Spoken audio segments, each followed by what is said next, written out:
Who are the voices in your head? Chapter 10. To mitigate uncertainty in our motives and actions, it is essential to develop and practice self-awareness. Self-awareness is the conscious knowledge of one's own character and feelings. It is how we orientate ourselves in the world. It is how we adjust or align our ideas according to our surroundings and circumstances. Self-awareness comes from consciously tuning into the voices in our head, identifying them, understanding their influence on us, and critically evaluating them. This is one of the most challenging yet most important parts of the journey we are taking through this book. It is complex and involves a number of separate but connected aspects of our psyche.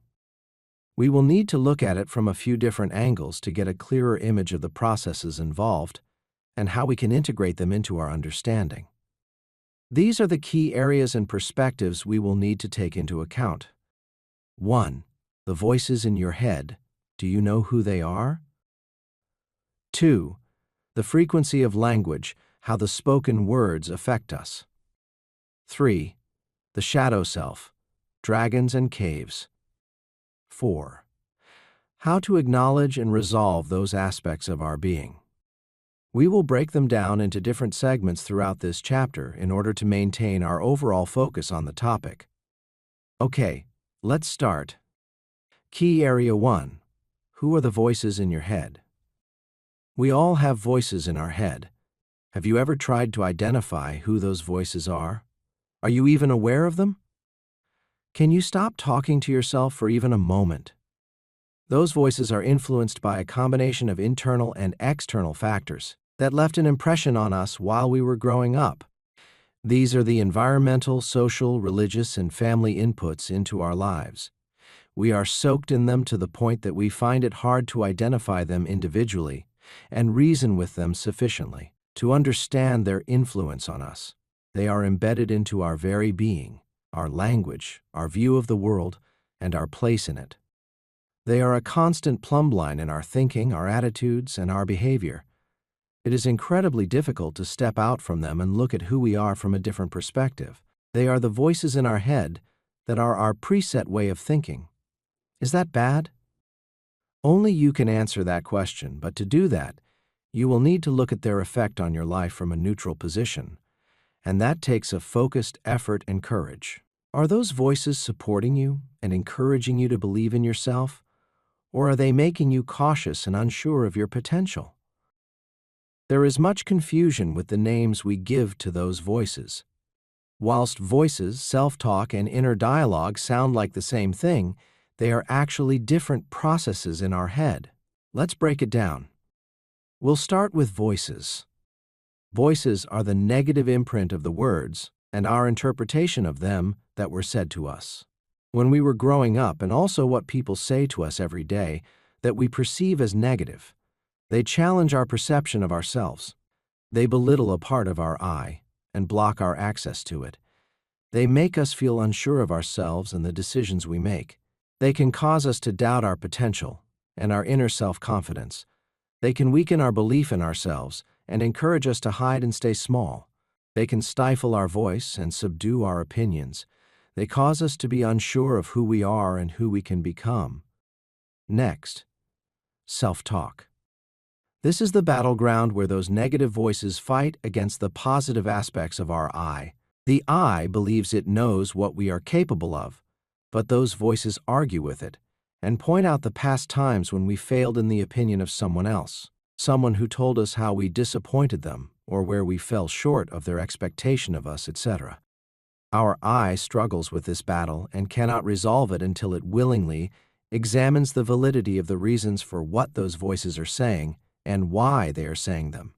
As we grow our character, our I, we grow a strength in our willingness to face into this battle.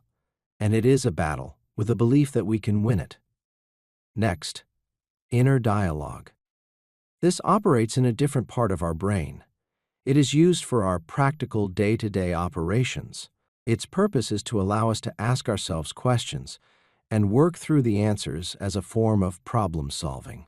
It allows us to talk with ourselves about issues that are on our mind when we are considering, planning, analyzing, or making decisions. This is a normal process of thinking and communicating with ourselves. We can replay sounds or voices from the past in our mind, such as conversations or events that have become memorable to us. Perhaps making a to-do list, preparing a speech, pre-play a conversation we are about to have, replay a conversation we just had, replaying directions or instructions given to us by someone else, reading a book to ourselves, or even singing a song in our head. Do those voices have an influence on the operation of our inner dialogue? Yes, they can have an influence here. However, we cannot resolve their influence in this place. Inner dialogue is more operational, inasmuch as it is practical and allows us to function with the facts of what is happening in our lives at that moment. Our inner dialogue will change as we come to terms with how we interpret the voices in our head, because our perspective and understanding of what is going on around us and in us will change how we deal with current issues in our lives. Typically, the voices in our head are linked to our past experiences and memories and are stored in our subconscious mind, events in our lives that we viewed as positive or negative. If we experience criticism as a child or young adult, that voice could have a negative effect on our overall mood and self-esteem. It can also lead to anxiety and depression. We might talk to ourselves about how we think other people see us and their opinions about us. We might give out to ourselves about something we said or didn't say or do. We might feel that our opinions are of no value in our work or family, and so belittle our abilities and even our self-worth. It is frustrating when we feel we have little or no control over those voices. They just seem to pop up from the recesses of our mind and impact our fragile view of ourselves. As we said before, your suffering is not about your life circumstances.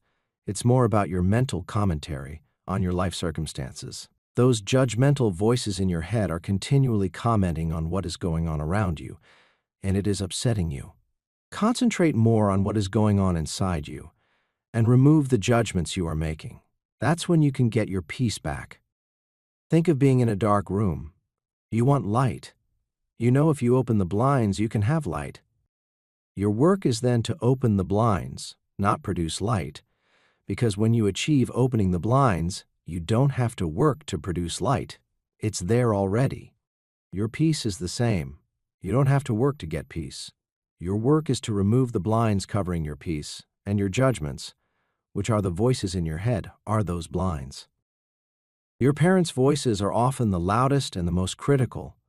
Your experience in school and your social groups while you were growing up are also loud. Perhaps someone said words to you like, "You're lazy, you're ugly. Why can't you be like your brother or sister? You're clumsy.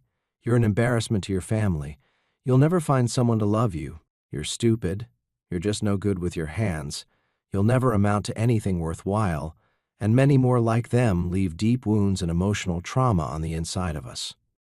Maybe you were told to be strong, don't show your emotions. Men don't cry. Emotions are only for weak people. Don't talk back.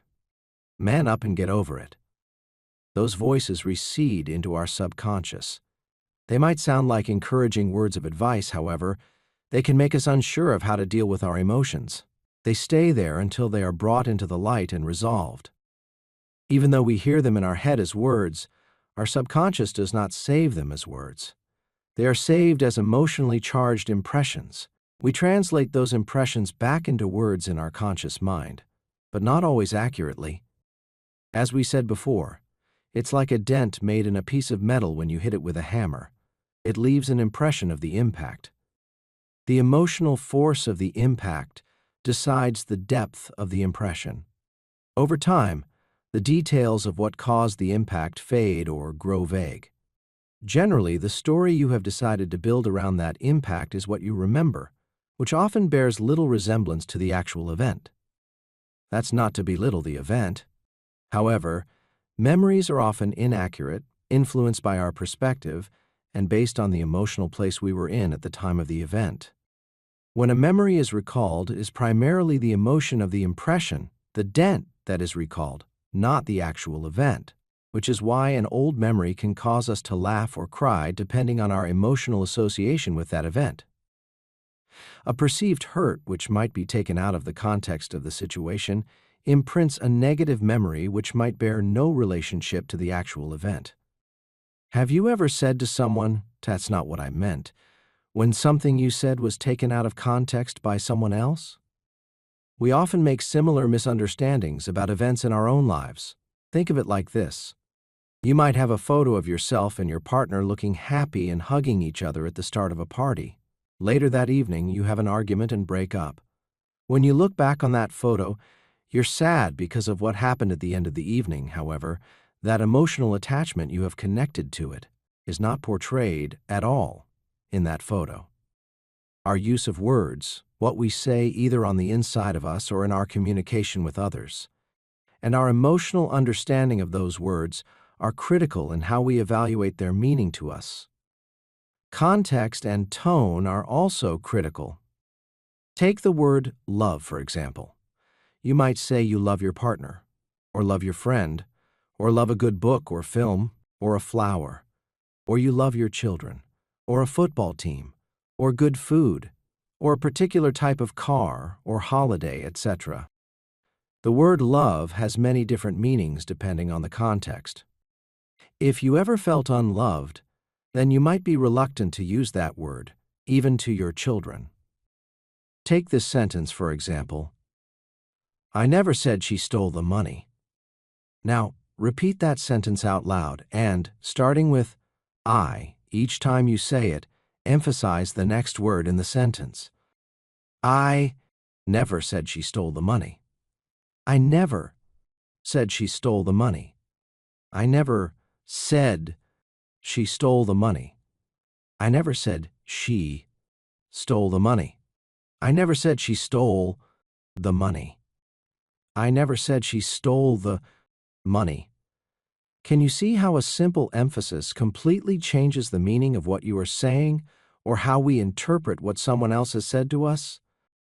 Have you ever said something, perhaps in the heat of an argument with someone, that created a mountain in your life or in the relationship with that person, or caused you to build a wall of protection, a shell, around yourself because it was taken out of context?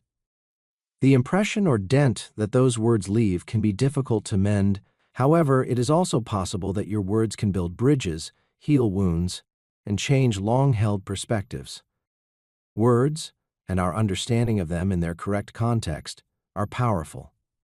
We believe that when we were young and impressionable to the words others spoke to us, some of those words left a negative impression on our memories, often in the actual voice of the person who spoke them.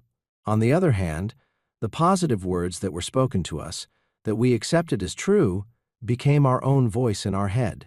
We assimilate them into our identity. We don't remember where they came from or who said them to us, but because we believe them, we internalize them, and they are now our own voice in our head.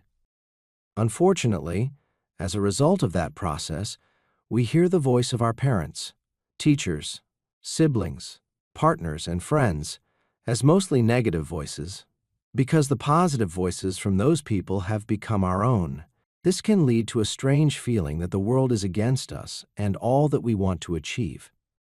So, the words that were spoken to us that caused us to feel embarrassed or ridiculed or made us feel shame or humiliation don't go away. They live in our shadow self as voices. They can be like a cruel dictator, putting us down, criticizing us, pointing out our weaknesses, striking directly at our self-esteem, hurting our confidence, and making us feel unsure of our ability to navigate our lives.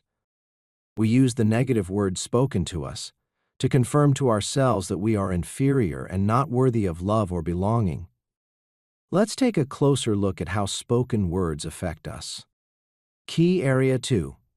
The frequency of language. Words come to us as vibrations, and the frequency tone that we receive them on decides what impression they will leave. Our opinion of ourselves, our abilities, our self-esteem, and our self-confidence have an impact on how we receive those frequencies. This is no different to your radio. You set the frequency level and you pick up your favorite station. While it is tuned to that station, you cannot hear any other transmitted frequency. There are areas in our lives where we have shut down or opened up some frequencies. This can be positive or negative. For example, you are on a ship at sea. You see someone holding onto the rail on the deck. You go to them and say, "You're not looking very well. Are you going to be seasick? You sure look sick to me." If that person has a fear of travel sickness frequency on the inside of them, your words will bring those feelings to the surface. However, if you approach a sailor on the deck and say the same to them, they will laugh at you because they don't have the seasick frequency alive in them. If you are good and confident at doing something, and someone questions your ability, it will not have any negative effect on you because that frequency of communication has been shut down. You don't feel the need to prove yourself. You also don't feel the need to congratulate yourself or justify yourself. You simply know that you are good and confident at doing whatever that is. So, in your head you have many frequencies stored. They all have voices attached to them. Your mood is the frequency knob that tunes you into a frequency. For example, if someone says something nasty to you like, "You bloody idiot, you're a waste of space," putting you down for something you said or did, it can cause your mood to dial down your frequencies to the level of self-pity. There you will uncover and hear all those voices that put you down in the past. They are all stored at that frequency, waiting to be tuned into. Those voices will taunt you with words like, "See, I told you you were useless. Now look what you've done." I believe we're all familiar with that. Every environment you pass through in your life has been assigned a frequency by you. There are places you simply don't like to be, or the company of people who make you feel uncomfortable. There are places and people where you feel comfortable. Those feelings are your moods controlling your frequency. That's when you hear yourself saying something like, "You made me feel sad or angry or happy, etc." Nobody can make you feel anything. They simply supply you with the stimulus and you do all the rest to yourself. The voices that resonate within us are like chameleons, adapting to our emotional states and past experiences. While they can be nurturing and compassionate, more often than not, they are critical and unforgiving. The power lies not only in the voices themselves, but in our interpretation of them. Awareness is the torch that illuminates this internal landscape. It is crucial to recognize the influence that our interpretation of these voices wields over our thinking and, consequently, our self-esteem. The meaning we assign to the words we hear, whether from others or ourselves, can be a double-edged sword. Positive interpretations can foster self-confidence and resilience, while negative ones can erode self-worth and fuel self-doubt. To navigate this intricate maze, we must become adept at deciphering the frequencies of those inner voices, filtering out and resolving the toxic narratives, and embracing those that nurture our growth. By doing so, we empower ourselves to shape a narrative that fortifies our self-esteem and enriches our lives. The voices in our head echo our own interpretation of them and the frequencies we assign them. Becoming conscious of our moods and the voices they draw us to offers us a powerful antidote to self-pity and low self-esteem. Question the relevance of those voices for your life today. Ask yourself, what emotional dent did I suffer when they were first said to me? Was it someone's wrong perception of who I was? Am I a different person now so that it does not relate to me anymore? How would it benefit me if I examined the validity of the memory of that voice now? There are many voices stored in our subconscious. They are there for a reason. When you try to ignore that part of you that feels shame or embarrassment, they might go quiet for a while, but they don't go away. They sit in the subconscious part of you and continue to have a say in the outworking of who you are. You are not consciously aware of the influence they have on your life. It's like trying to drive a car, but there are other steering wheels in the car controlled by someone else. They are the unidentified voices in your head, arguing for their point of view to be heard. They are often loud and cause you to be uncertain in your motives and actions. You know you want to say or do something, but they stop you. That brings a feeling of dissonance and uncertainty inside you. You are not comfortable in your own skin. They can cause you to second-guess your decisions and make you indecisive. When we acknowledge that those voices, and how we view them, stand between us and our access to the gifts and talents that they are covering, we can address the reasons why they are there and resolve them. That process will guide us towards a brighter, more empowered future. Because those voices stand between us and the realization of our gifts, we will call them dragons. They live in our shadow self. Let's take a look at that. Key Area 3: the shadow self, dragons, and caves. The shadow self is like a collection of caves deep inside our subconscious, where our hidden treasure, which is our unacknowledged and undeveloped gifts, are kept. Each gift is in a separate cave, and our access to them is hidden behind what we perceive as dragons who guard each entrance. But why are our gifts there, and who are those dragons? Because our perception of the words that were spoken to us when we were growing up made us feel belittled, rejected, shamed, or embarrassed in some aspect of our psyche. Our way of dealing with that was to hide those parts deep in a cave in our shadow self. Those negative words became dragons, protecting us from future shame or embarrassment. To gain access to the parts of us that we rejected and hid in a cave, we must first face the dragons that guard them. Those dragons are the negative words that were spoken to us. So, how exactly did our gifts get into that cave? Let's say your gift is in art, but when you were young, your parents or teacher criticized you for drawing when you should have been doing your maths. They told you would never amount to anything worthwhile if you pursued art for a career. So you put that gift into a cave, and the negative voices that told you shouldn't do it became a dragon protecting your gift from causing you to be embarrassed, shamed, or not acceptable. If someone told you would never have the intelligence to be successful, or you would never amount to much because you were stupid, you may have put your gift of looking at things in a unique way into a cave, and the dragon, protecting you from your poor opinion of your capabilities, stands on guard. You perceive that those dragons are the parts of you that you don't like, because those voices cause you to doubt yourself. They are guarding the way to your hidden treasure, your gifts, your untapped potential, that are also in that cave. You must willingly face those dragons and remove them before you can release that treasure. They are not your enemy. They are protecting you from the hurt caused by what was spoken to you. They keep reminding you of why they are there. Words like, "Remember, you're no good at doing that," or thinking that, or "You're not capable of achieving that," or "It'll only look foolish if you try that." Each dragon has a mini personality with their own voice. They also have wants, needs, perspectives, and agendas. They each have a steering wheel in your car on your journey through life. Can you imagine getting that car to go where you want it to go when so many other hands are trying to steer it their way? It causes chaos and confusion. That is why you can give yourself a command like "I'll lose weight" or "I'll give up smoking or drinking," but you cannot follow through on that command, and you don't even fully understand why you can't.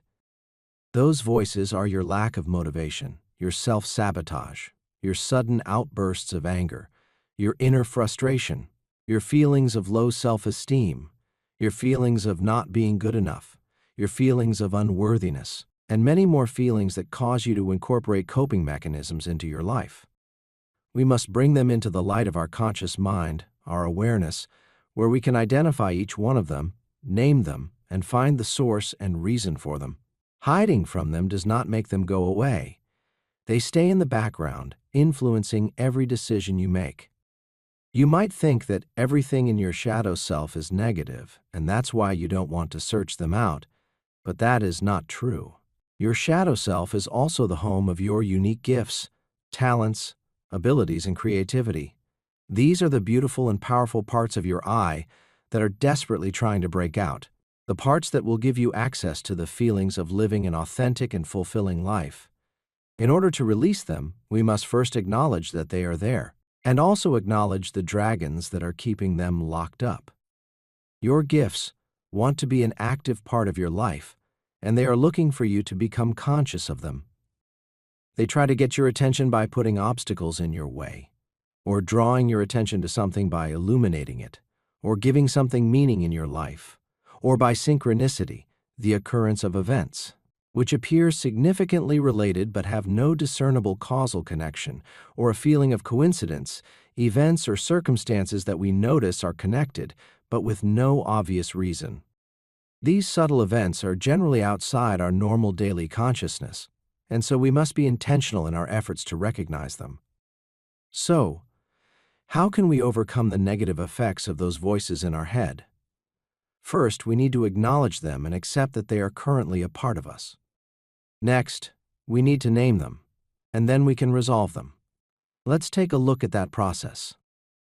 Key Area 4. How to acknowledge and resolve those aspects of our being. Every story about a superhero begins with a situation that looks insurmountable. There is an enemy that looks powerful and in full control. It looks bleak for the good guys. Can there be a way out? Can a solution be found? Who will rise up to the challenge and save the day? It's not uncommon for the future hero of the story to be quiet and timid, but when he searches inside himself, he finds the strength to overcome his doubts and face what lies before him. This is often much to the surprise of those around him, and even himself. His belief that what he is doing is worthwhile, and his desire to overcome the enemy, gives him his superhero strength. It is an inside job. When you can see the invisible, believe the incredible, and expect the extraordinary, you can achieve the impossible. I am sure that there were uplifting, affirming words spoken over you as you grew up, which have become positive voices in your head and have fostered self-confidence and resilience in some parts of your life. However, I believe you won't have to think for too long to recall some of the voices in your head that put you down and cause you to doubt your capabilities and your decision-making. The meaning we assign to the words we hear can erode our self-worth and fuel self-doubt. These are our dragons. We all have an inner story of who we are. This is our identity and is a large part of our act of preservation. It is, according to ourselves, who we are and who we are not. However, we also build up a story of who we want to be seen as, and that often requires us to wear masks. We can wear those masks for so long that when we attempt to remove them, we seem faceless underneath. We don't recognize ourselves. Our persona, our me, has become the main player in our life. Deep inside us, we know we must resolve those hidden aspects of us and set our I free. Think of each aspect of our shadow self as a separate character or dragon inside us. We can name and give meaning to each one in our story. Give them names that relate to your name and how they affect your self-esteem, like People Pleaser Jim or Procrastinator Jim. Then, we can begin to understand the part they play in the outworking of our self-esteem. We can listen to them and work to understand why they are there. We can acknowledge them and their purpose. That does not mean we have to activate them into our lives, but we must accept that they are a part of us. Their purpose was to protect us. With understanding, we can thank them for the job they have done, resolve those issues inside us, and let them go. We will then have access to the treasure they have been protecting. Yes, it takes courage. You may have been told as you were growing up that children should be seen and not heard, so you couldn't express how you felt.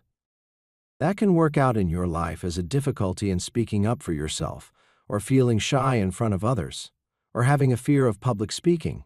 We might name that dragon Voiceless Jim. Once you acknowledge and accept that that part of you had a valid reason for being there, but that reason is no longer valid, then you can resolve it in your shadow, and it frees you to be expressive. Change your view of the reason into a view of its purpose. The longer you keep it hidden, the longer you will not experience that freedom. There are many aspects of your shadow self that offer you the same freedom once you acknowledge them and trace why they are there. Perhaps you were made to feel less intelligent than your siblings because they got better grades in school than you. Perhaps your parents put you in a lower class, and that made you feel shame, without recognizing that you just had different abilities that needed expression in a different way. Now you carry a poor opinion of your intellect, your ability to think well or work things out. It has affected your self-esteem, which can have a negative effect on your choice of career, partner, ability to achieve, and most importantly, your opinion of yourself, your identity. You could name that dragon Foolish Jim or Stupid Jim. Invite him to tell you why he is there. Examine those reasons. Learn from them. Understand the reason they are there, resolve those issues in your identity, and let him go. You now have access to his cave and your natural gift of intelligence. You can live your whole life with the effects of childhood trauma and shame, but you don't have to. Perhaps you don't feel worthy of being loved by someone else, and you don't feel worthy of telling them that you love them either. This is a typical barrier of self-worth. You have feelings of being less than, or feelings of not being enough to be acceptable to someone else. You think they wouldn't or couldn't love you if they knew who you really were. Those are the hidden sides of you, your dragons, that you don't really understand yourself. You're scared that they might show themselves in your relationships, and that would uncover your shame and render you unacceptable of belonging. You are fearful of the inner thoughts and feelings that you continually have to suppress. You're unsure if you can control your emotions because you don't fully understand them. So you play safe, keeping your opinions and expressions to yourself, or simply hide in the crowd. You can stay small and faceless that way. Those feelings bring stress, tension, and anxiety into your life and prevent you from reaching your full potential in many areas. They hinder your development in areas of love, peace, joy, and fulfillment. They crush creativity because you won't take a chance to feel or look vulnerable or stupid to others. Face those dragons. They are not your enemy. They think they are protecting you from the shame, embarrassment, or ridicule you felt at the time they were created. Relieve them of their duties, resolve their issues, and let them go. Be conscious of the judgments you make. Judgments point to aspects of who you are. We cannot have a judgment that is outside of ourselves, therefore they are already integrated into our being somewhere. Judgments are often a symptom of some deep-rooted cause which are hidden by shame. The more judgments we have, the more aspects of our being we put into our shadow. The less judgments, the more we integrate those aspects into our authentic selves. Authenticity means recognizing both sides of our judgments. You are the CEO of You Incorporated. Take control. You need to understand each part of you. Invite all those voices, your dragons, to talk openly with you. Notice things about yourself without judgment. Just identify them and become aware of them. Look for the core need of each aspect you have named and search out their purpose for being there. They have genuine reasons for being there. That reason can change into purpose. They are defense mechanisms keeping you from perceived dangers. When we bring those hidden aspects of ourselves into our conscious mind and understand them, then they have done their work. They have achieved their reason for being there and can now be set free. These inner personalities, or dragons, are the voices in your head. Invite them by name into your boardroom to hear what they have to contribute to your identity and character. Acknowledge them and listen to them. Ask them, what do you think you are protecting me from? What happened in my life to cause you to guard that part of me? Why do you not want to go in the same direction that I want to go in? Why are you afraid that something will happen to me if you give me access to my gift? Work to resolve their issues. Your dragons will thank you for that and then fly away. That brings freedom, and with that freedom, access to the gifts they were keeping you from. Your beliefs are simply your practical tools to show you how you are oriented to the world, more than they are an indication of any existential truth. Once you examine them, you can let go of the rigidity of your personality relative to yourself and the world around you. Be conscious of the frequencies you are sending out when you speak to others. Are you causing dents in the emotional circuits of others, or are you sending healing ones? Stay tuned in to your environment. Become a transmitter of wholeness in the choice of the words you speak. We might not always appear to be perfect on the outside, however, we can all be perfectly beautiful on the inside. Will the world, or any part of it, be a better place because you were in it? Can you, or should you, change who you are? Actually, you need to become who you are. Those voices in your head influence the character of who you are and who you are becoming. Being conscious of them is the first step in understanding the part they have played and are playing inside you. They are a part of you. Take the time to recognize them and resolve them. Become consciously aware of your judgments. That's where those voices live. Try this exercise for the next 24 hours. Do not negatively judge anything or speak negatively to anyone or about anyone for the next 24 hours. Simple as that. That includes negative judgments on yourself, how you look or what you think, or what you say to yourself. Judgments on your partner, your coworkers, other drivers on the road, your boss, sales assistants who serve you, neighbors, and of course, your children. I believe two things will happen. 1. You'll be shocked and possibly amused at just how many negative judgments you make every day. And 2. You and many of the people around you will be happier for you doing that. To navigate this intricate maze, we must become adept at deciphering the frequencies of those inner voices, resolving the toxic narratives, and embracing those that nurture our growth. By doing so, we empower ourselves to develop a narrative that fortifies our self-esteem and enriches our lives. The voices in our head are echoes of our interpretation of them and the frequencies we assign to them. Understanding them will guide us toward a brighter, more empowered future. Where you are looking from is as important as what you are looking at. Quote, "What a liberation to realize that the voice in my head is not who I am. Who am I then? The one who sees that." Eckhart Tolle,